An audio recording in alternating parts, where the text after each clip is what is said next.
Okay, good afternoon, everybody. Hello, Kyle. How are you? How you doing? I'm doing all right. Excellent. I appreciate your time you taking today on our podcast. Where are you joining us from?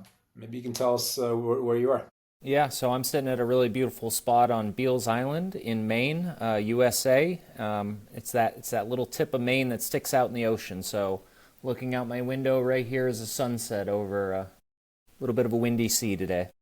Perfect, perfect. I've never been to Maine. I like to make it out there one day. I have some friends that have been out there. I know it's beautiful and really good seafood too. You bet. Yeah, excellent, excellent.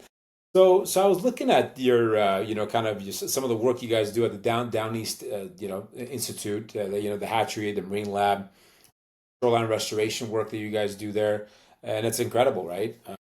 I imagine a lot of that is kind of pretty energy intensive, right? Some of that work you guys are doing. Certainly, the hatchery is a user of a lot of energy, both electricity and propane. We don't have a lot of access to natural gas, so that's what we got. Okay, so it's mainly electricity and propane Electricity and propane and people power. You bet. and people, right? Resources, right? Okay, okay. Hmm. No, that's right. So I can kind of give a sense of kind of where we're headed. I'd love to start talk about your role, kind of what you do there, right, at the institute, and then also maybe let's talk about kind of what you do like how does the institute operate day to day? That would be good to kind of get a frame of kind of where we are. Sure, yeah. So today I'm the executive director here. So I'm mostly the person sitting upstairs that makes sure the bills are getting paid and everyone's kind of doing what they're supposed to do. I started here in 2006 as a college student that needed a summer job, and I've been here ever since. So in 2010, after I got out of school, I needed a job and they wouldn't let me leave, so I came on as a hatchery technician. At that point in time, I was the second employee. We didn't have an executive director. It was all just volunteer by the board of directors to make this place go. We're a nonprofit. So we have a pretty scrappy start. Today we have 16 employees, and we've really increased the size of our building and our campus pretty dramatically. So it's pretty wild. The cool stuff that happens here, which doesn't happen in my office anymore, is downstairs underneath me. There's a 12,000 square foot shellfish hatchery, and that's for both research and commercial production. One of the things that makes Down East Institute very unique as an academic type institution is that all of our research is applied research with the goal of commercialization, whether that's a process or a product. And that includes both cultured and wild fisheries. So what happens here in the building is mostly cultured fisheries. What we do out in the field is a mixture of cultured and wild. Okay. Wow. Wow. And how big is the institute? Like, what's the in terms of the fisheries and whatnot? How much acreage do you guys own? Yeah, so our campus right now is sitting on, I think we're up to 23 or 24 acres. So the building that I'm sitting in, total square footage, I guess I don't even know. It's got to be over 20,000 square feet. It's a very large building, multi stories, and that contains the shellfish hatchery, our education center, and our marine field station, our basically our labs, whether Right. that's a chemistry lab, a microscope lab, our ecology lab, or what's really unique in this building is the ocean acidification lab. Very few labs like that in the world, and it's a major draw for people coming here to do work. Okay. So you draw in people from like for research basis from different schools, universities to Yeah, come that's out. that's exactly right. So not so much this time of year, but during the summer we have a pretty vibrant campus. We hire summer interns who are typically undergraduates. We have a graduate fellowship program that brings in one or two graduate students from really could be anywhere in the nation. We tend to get mostly from the Northeast, but we don't turn anyone away if they've got a great idea and the passion. And then visiting scientists that come to use our facility because we have a phenomenal facility. And part of why we built the easternmost marine research laboratory in the United States was not only to support our work, but to attract researchers to come here and use this really phenomenal facility located in one of the last pristine oceans in the world. We have very little development here. Most of our coastline is trees and rocks. So not a ton of houses. The commercial fisheries here are still very vibrant, but they're small, really, in grand scheme of things. It's owner-operator, and it's dominated by the lobster fishery. More lobsters are caught between the rock I sit on and the rock on the other side of the bridge than anywhere else in the world. Wow, didn't know Yep. that. Wow, that's Yeah, combined, the ports are typically around $45 million dollars worth of lobsters annually. wow. That's a big economy. I mean, you guys are yeah, It's right. substantial, but it's not. But it's one of the poorest counties in the nation. Typically, Interesting. we're either the poorest or the second or third poorest. Wow, that's interesting. I didn't know any of that. So I'm learning a few things today, Kyle. That's great. So going back to one of my questions, what's a typical day there at the Institute? It's just, I mean, you got a lot of Yeah, hands, a lot of got a employees, lot of and hands. kind of walk Yep. us through that. But yeah, so the Yeah. So it kind of fisheries, right? sure. So it kind of depends on which sector you're in here. I think probably you guys would be most interested in what happens in the hatchery. It is a seasonal operation, so really this time of year it's mostly prepping for what's about to happen. So starting in the beginning of December, we'll bring in the adult bivalves. We specialize in marine bivalves, clams, scallops, oysters, mussels, and we basically can trick them into reproducing any time of the year we want by just manipulating water temperature. They're cold-blooded invertebrates, so gradually warming the water up tricks them into thinking it's going from winter to spring to summer. They reproduce during the summer, most of them. And basically, we can create the perfect conditions artificially using heat pumps to control that exact water temperature. And we culture microalgae, so that's a huge electricity usage for us. Although since we switched to LEDs, that's really dramatically changed that. Both Lowered the not pricing, right? The cost right now. the cost for running the lights, but also the cost for chilling the room. I Mm. mean, we have a room that has over 200 lights in it, and it used to cost a fortune to chill that room with your traditional fluorescents with ballasts. Right. Now a just small municipal heat pump does the job easily. But the microalgae is the coolest And part. that's an electric heat pump, I assume. It's an electric heat pump. Yep. Okay, got Yep. it. We Okay. we switched over to all electric heat pumps for our low level chilling and heating, and Mm. then our larger mostly chilling is condensers. Okay. And then are you buying the electricity from the utility or are you buying from a third party? Can you in Maine? I'm not sure where you are with So, this. Yeah. so this is actually something that I'm in the process right now of trying to figure out what to do because you can buy electricity and set and lock in a price for extended periods. So right Okay. now I'm sort of we've always been on the standard offer, but there's actually competitive pricing that's looking a little more attractive when we look out 3-4 years. So Sure. that's actually a call that I'm making on my way home from work today to the to the Oh, the, the energy broker. Um, okay. Oh, great. Okay. you know, So very good. So when, you when have your a you okay. electricity bill's over $60,000 a year, it's worth taking a look at. Yeah, I agree. Definitely agree. So what kind of projects are keeping you personally busy right now there at the Institute? Yeah, Sounds like so that last discussion, maybe that could be part of it. Figure out the energy future, right? yeah, well, I'm the executive director here, so I'm the decision maker. Now, we are a nonprofit, so I do have to answer to a board of directors, but I've got a great board that are very, they take care of me. They're doing really great work, very active. So a lot of my work right now is, and I just started this role as executive director about 6 weeks ago. So Oh, still trying congratulations. to. That's Thank you, I very good. appreciate Yeah. that. I was the associate director prior. Before that, Okay. I was in the director of technology transfer, and before that, I was the hatchery manager. So I've had a lot of different jobs at this organization right from the Right. start. Um, But typical day to me is dealing with some financial issues, whether that's making sure our bills are getting paid, or making sure we have the money to pay the bills is a big thing. So grant writing, working with some of our employees who are grant writing, getting letters of support, reviewing their budgets. It's really quite a diverse job. I still do a lot of the other jobs that I've had here over the years. Hmm. So I'm still kind of in charge of our oyster farm, dealing with sales, regulations, and selling seed.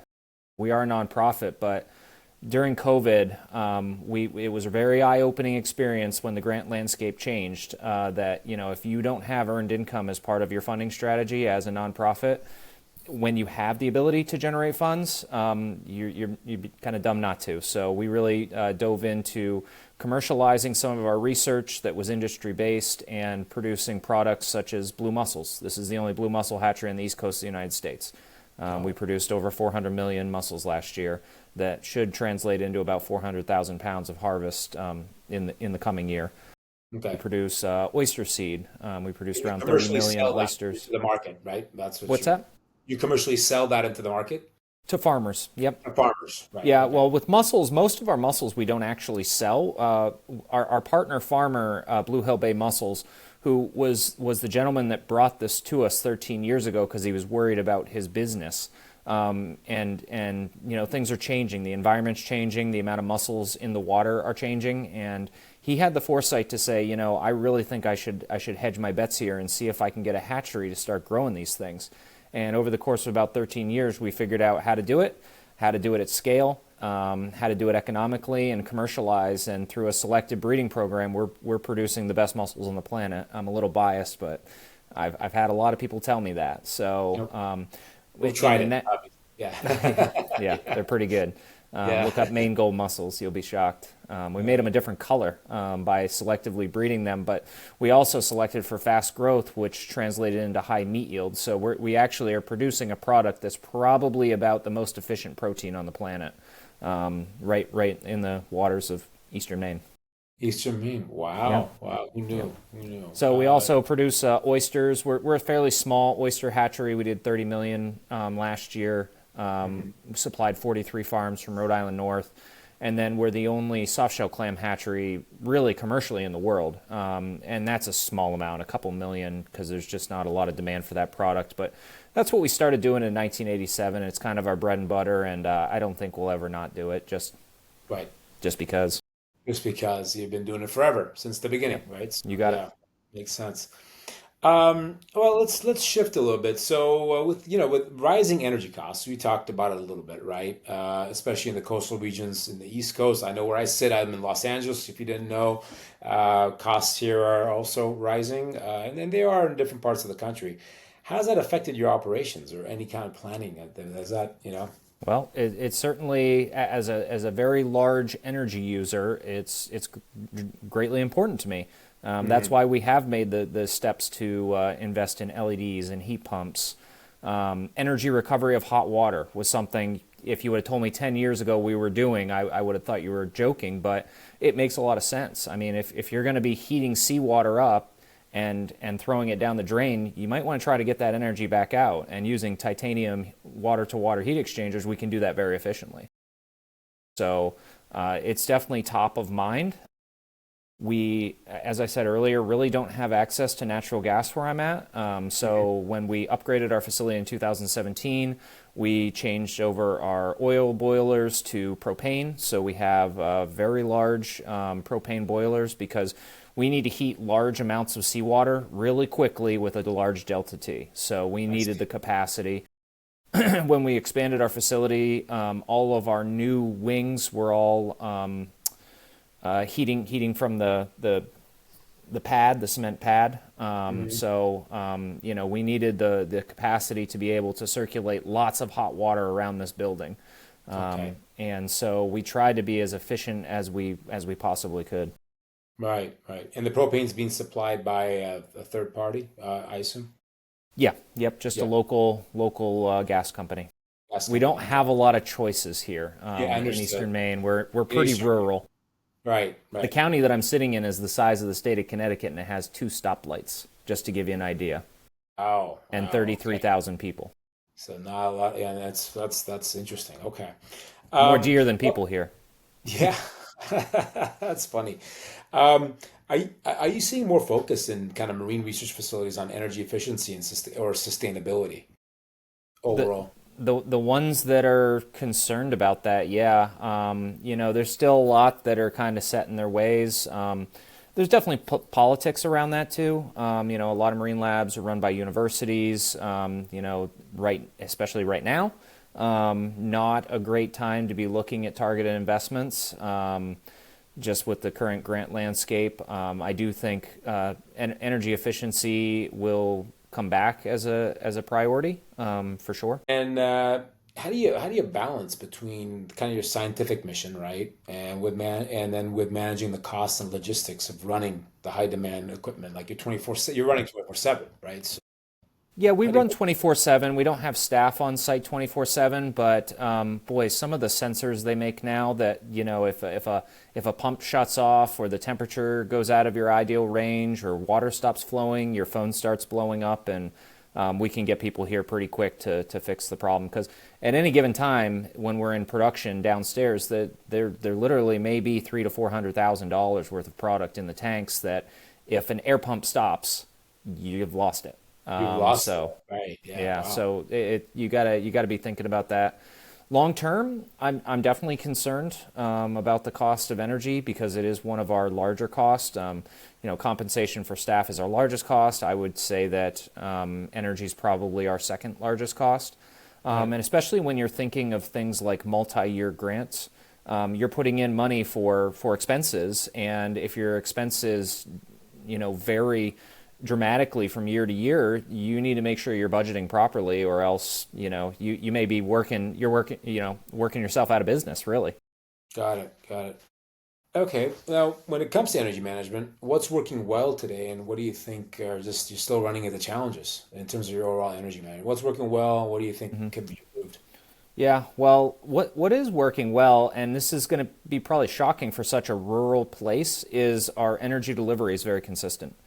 We have an enormous standby generator that, should the energy stop flowing in, the electricity, that generator kicks on, and it is phenomenal. But for being at the tip of a peninsula, a mile and a half down a dirt road, we lose power very seldom.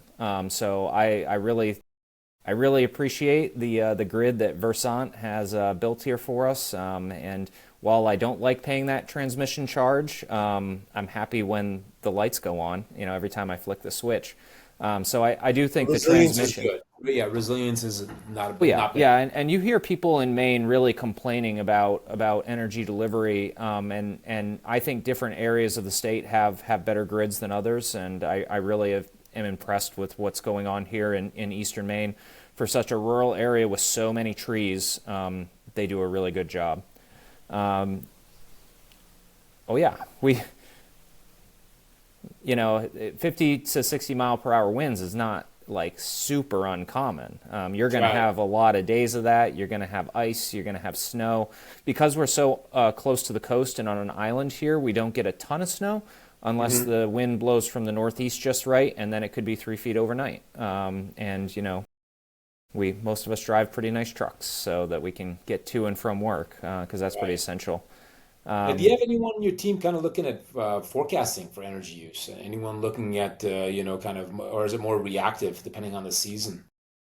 I would say more reactive, but taking a look at this sort of long-term energy usage is definitely at the top of my mind. As the executive now, it's my job to create the budgets, and when I look at a 2, 3, 5 year outlook, what do I put 5 years from now for the cost of propane and electricity? It's just a guess, Hmm. and it's a guess that could weigh out, or could, it's probably not going down. Let's just say that. Yeah, that's fair. That's fair. And you talked about power events. You don't have them. That's very fortunate. You guys don't have very many. But how about price spikes? Have you gone through an event where prices have, the megawatt per kilowatt per hour, excuse me, has spiked in your region, and that's Sure. affected overall Yeah, pricing. well, so Have you dealt with it? we're highly seasonal here, and Okay, the grid in New England is based off the natural gas price. got it. So during the winter, we know that we're going to pay a larger amount. Today I'm paying 9 cents a kilowatt hour. In January and February, I'm probably going to be paying 15 or 16 cents a kilowatt Gotcha, hour. gotcha. So this That's how you conversation. budget for it, right? That's you kind of That's use right. this. Yeah, it's Okay. all based on the price of natural gas. My electricity broker told me today that natural gas went up 15% today. So, Hmm. thinking about locking in a long-term price um, is definitely top of mind. Okay. And he's actively supporting you now, this broker. He's kind of providing you information already. Yeah, yeah, it's Yeah. been very, very helpful. Okay. Very This good. wasn't something I was even on my radar, and Oh, the previous executive director started the process, but didn't want to make a decision. And until you come on. I've been working with Jim to figure it out. Okay. Very good. Very good. Um, so in terms of measuring kind of progress on energy or sustainability goals, what metrics matter most to you? Well, the metrics that matter to me, there's a lot of different things. If you want me just to stick with energy, certainly usage year to year versus whatever we're producing. Okay. With more production, you expect more energy. The more mussels and oysters we produce, the more electricity there's going to be. The more propane we're going to use, the more people we're going to use. Mm. I mean, for me, I want to keep my people happy, so that's the most important thing in the building is the people, because this is a very niche skill, and it's very hard to hire new employees that know what they're doing. Almost every employee that we ever have in the hatchery, we have to train from nothing, just because Oh, it's so rare. It's really not very right. common. But I think it's a progressive field that is going to be more and more common. We're essentially act kind of like a teaching hospital here, where we teach people how to grow shellfish, and they may choose to stay here and have a wonderful career, or they may choose that they might learn that they don't want to grow shellfish, or they may go on to a different facility. Sure, sure. Um, And are there any grants or funding requirement? I mean, kind of requirements tied to those metrics that you mentioned? Anything that's tied to that? Well, it certainly helps when you're applying for grants to be able to show a history of success. And whether that's a research grant or an education grant in particular, the metrics for education grants are, how many students served? What is your sort of, I don't want to say retention rate, but kind of, the returns, how many teachers want to come back with their classes. I like to track when we first started doing summer camps in 2012. Our first three campers all graduated within the last 2 years as valedictorians. I mean, I think that's pretty cool. That's cool. That's really good. Yep. So That is where are our kids going? Where are our students going? Where are our employees going right. after they leave here? Right. Let's talk about this. It looks like you're already kind of making changes, but looking 6 to 12 months out, what's success for you look like? Kind of in your overall energy strategy. Kind of keeping within that time. Topic. Yeah, so success to me is that we can continue to keep the lights on and the boilers going, for sure. I'd like to budget appropriately there. I'd love to see more energy efficient usage, and I think there's a lot of ways to do that. Engaging talented people who know a lot more about it than I do is certainly key. I know we're going to have some investments in upgrades to our heat exchangers. We use titanium plate and frame heat exchangers, and sizing those appropriately is very important. And as we increase our production, we need to increase our heating capacity. Luckily, when we added on to this building, we included an extra 6 inches of foam on the outside of it, so we're pretty Okay. tight. But we're pumping 100 gallons of water into this building every minute, that in the wintertime is coming in at 32 to 33 degrees Celsius. Oh, So we're kind of like bringing in we're kind of like a negative heat pump there. yeah, right, So right. dealing with that, insulation, all of our pipes are insulated, making sure everything's tight, but also, ensuring that we're not having condensation and mold issues, particularly in some of the special labs, is huge. Okay. And you mentioned sensors, right, on your equipment, but if you could automate kind of one repetitive manual task in managing your kind of facility's energy, what would it be? I mean, if you kind of want to automate some of that and, you know, Yeah, well, we have automated a lot of that, to be honest yeah, with you. It used to be okay. a lot of feeding of the algae, which is, any given day in our busy season is 600 gallons or so. That's, it used to be carried manually by hand. Now we use gravity assisted with some small pumps or in some cases peristaltic pumps to dose the algae, all day long while we're, here or home sleeping. Mm, A lot of what I have can't be taken out of human hands, but almost anything that can be taken out of human hands, we've tried to do that. you've already done that. Okay. That's Yeah, good. yeah, we have a lot of our systems have been upgraded to try and make them as user friendly as possible. And that goes back to COVID when we didn't have very many employees here. Things started clicking. Like that's when we really started commercializing the shellfish, particularly mussels, and three of us had to figure out how we could do it. Where we really needed a team of six. So Oh, where are our bottlenecks? What can we mhm. do to make things more efficient? And we just kind of figured out how to do it because we, we were killing ourselves working 6 and 7 days a week, and we have families. Right, of course. Now, how do you think of tools like kind of AI forecasting, predictive analysis, analytics, could that fit in a place like the Down East Institute? I Have mean, you thought of that? I use ChatGPT like 7 times Okay. today. Okay, okay, okay, I use it a lot okay. for mostly writing. I'm not the best writer in the world, but I can put a proposal together, throw it in there, give it some prompts, and it is incredibly helpful. Hmm. I really like it. I really like it for breaking down some more complex things like, okay, I'm going out to bid for a project and I get 3 bids. Well, I'm going to put them in ChatGPT and have them tell me what the best deal is Hmm. and analyze them, rather than me reading through 20 pages of each one. Let's see if I can save myself some time, Right. and have ChatGPT tell me what they think, and then I can go back and look if I need to, or maybe it's a really clear winner. So I use it a lot, mostly to save myself time. Okay. And I know there's limitations with ChatGPT, but there are other AI tools that can provide more predictive forecasting analytics, right? And where ChatGPT may be limited in its response. Even the let's just say the premium version of ChatGPT, which I've interacted with myself. Um, let me ask this question.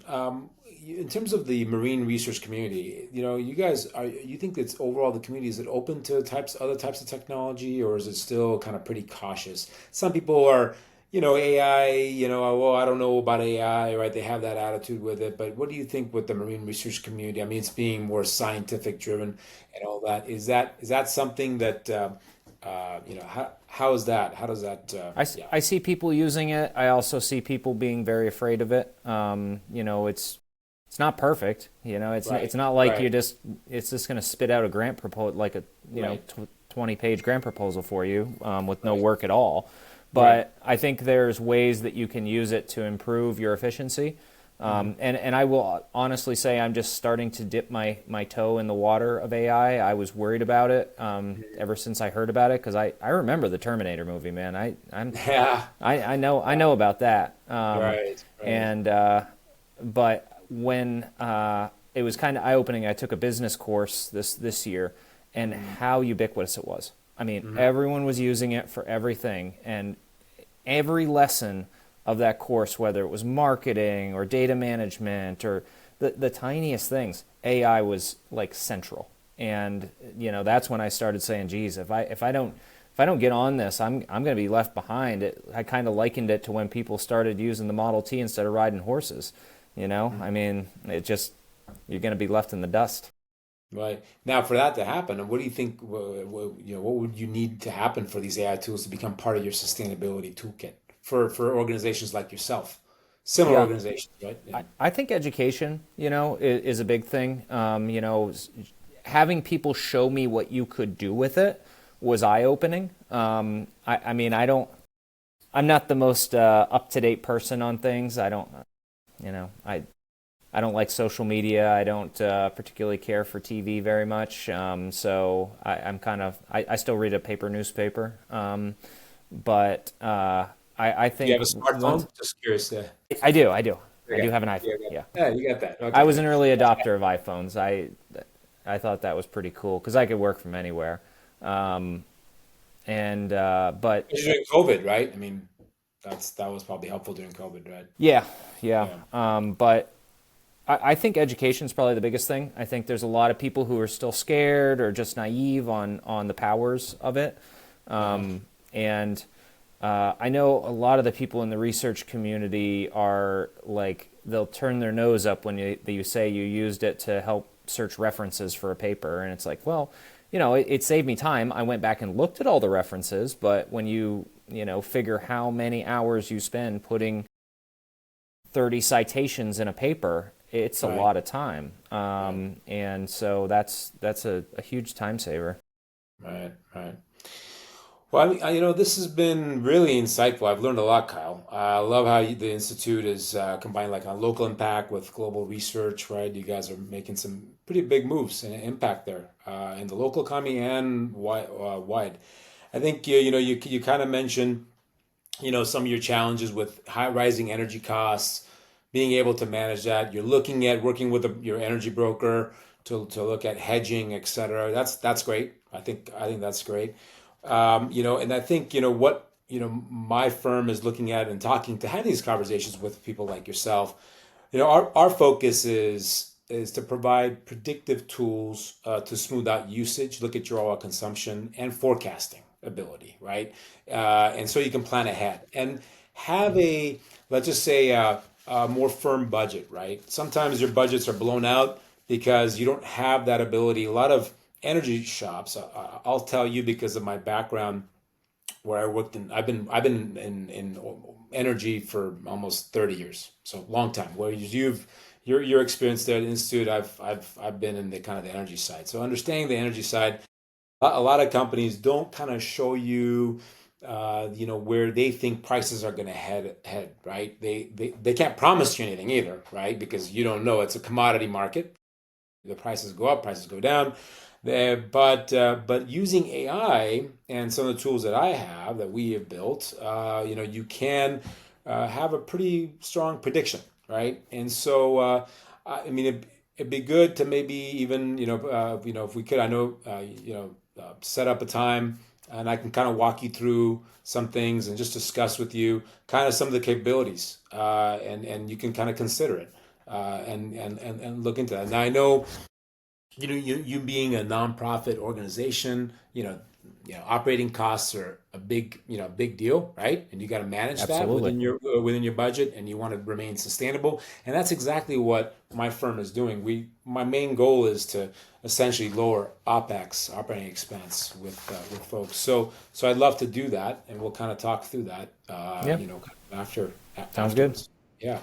But again, I appreciate your time. I've learned a lot. I wish you guys well at the Down East Institute, and hopefully you guys keep growing. And I That's the think I plan. think it's a good thing. Yeah, very Just good. bought 10 acres next door with 5 cabins on it. So Perfect, more perfect, perfect. electricity bills. All right, excellent. Thank you for your time again today. You're welcome. Nice talking to Thank you. you. And so real quick, so I'm going to stop recording.